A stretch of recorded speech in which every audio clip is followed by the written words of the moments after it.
ખાતે ચાલી રહેલા ખેડૂત આંદોલનને હવે રાજકીય સમર્થન મળ્યું। ટંકારા પડધરીના ધારાસભ્ય દુર્લભજી દેથરિયાએ ખેડૂતોના પડખે આવી અને મુખ્યમંત્રી ભૂપેન્દ્ર પટેલને આ મામલે લેખિત રજૂઆત કરી છે। ધારાસભ્યોએ જેતપરના ખેડૂતોની માંગણીઓને તદ્દન વ્યાજબી ગણાવી છે।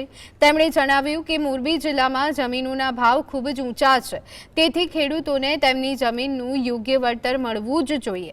વધુમાં તેમણે ઉમેર્યું કે ખેતરોમાંથી વીજ લાઇન પસાર થવાના કારણે જમીનની કિંમતમાં અંદાજે 50% જેટલો મોટો ઘટાડો થઈ જતો હોય છે।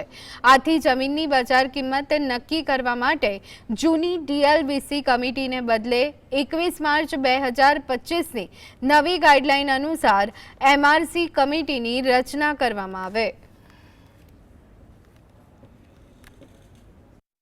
ન્યાય મળતો નથી, એટલે તમે નવી પોલિસી બનાવો। મોરબી જિલ્લાની જે ભાવ છે જમીનોના, એને ધ્યાનમાં રાખીને બનાવો, એને પૂરતું વળતર મળે આ દિશામાં આપણે પોલિસી બનાવી અને આગળ વધવું જોઈએ એવી સરકારમાં રજૂઆત કરી।